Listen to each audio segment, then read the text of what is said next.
It's FIFO Life here on Red FM, and Sandra from FIFO Focus is joining me. How you doing? I'm well, Robbie. How are you? I'm very, very good, I nearly called you thank Al then. I'm so sorry. That's all right. That's all right. He lives with us in our memories, doesn't he? It's all good.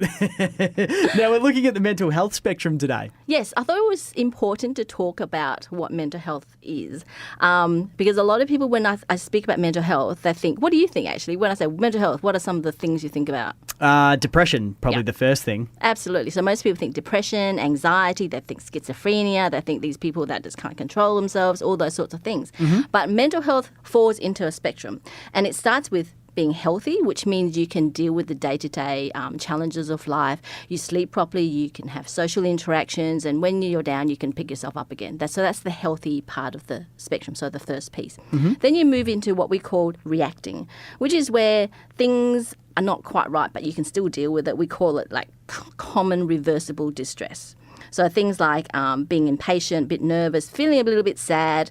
You might worry and procrastinate a little bit more. And in terms of sleep, you have a little bit of trouble sleeping, normally trying to get to sleep, but you don't have any issues sleeping. Mm-hmm. Then we move a bit further down, which is the injured part of the spectrum, which is where you can't get to sleep and you can't stay asleep. You feel sadness, but more of a lingering sadness that keeps on going. You feel more anger, you feel more anxious about things, you feel like you can't control the situation. So that's the injured component. And then you hit the ill, which is your depression, your anxiety, your schizophrenia. So when we say we need to manage our mental health, most people go, I don't have depression, I don't have anxiety, so therefore it's not my thing. Mm-hmm. The thing is, if you don't prevent the stuff from happening in the first place, if you don't tackle it from the healthy, reacting, injured component, you'll hit the ill component, and it's much more difficult to deal with then. So when we look at the healthy and reacting part, that's the self-care part, the team care part, and your family can help you, support you through that process, and you can deal with that. So that's the preventative stuff. You can manage it there. But when you hit the injured and the ill part of the spectrum, that's when you predominantly need some professional care like EAP providers, psychologists, counsellors, doctors, all those sorts of things. So which one do you think most people would prefer to deal with? The beginning end of the spectrum, right? For sure. For sure. But we normally don't. So that's why what we try to do at FIFO Focus is educate people on the whole spectrum and recognise when they need to be looking after themselves and each other so they can prevent themselves from hitting the ill stage.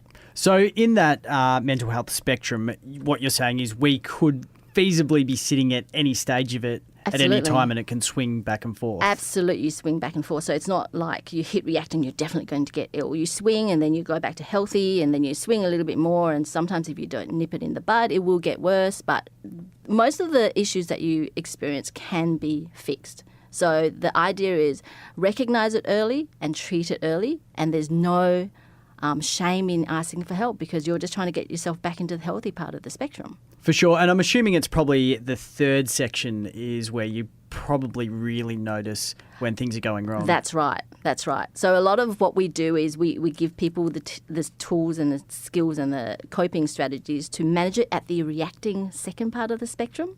So they know, okay, this is happening. I will bring it back so I can get back to healthy before I get to injured. Any easy tips you can think of to help people get back to the healthy stage of the spectrum? Okay. The easy tip is know what's happening in your body and your mind. So we try to give a lot of that through psychoeducation. And second tip is if this stuff happens or whatever you're feeling, whether it's sadness, loneliness, anxiety, for more than 2 weeks straight, don't be afraid to seek help because that's the time to seek help.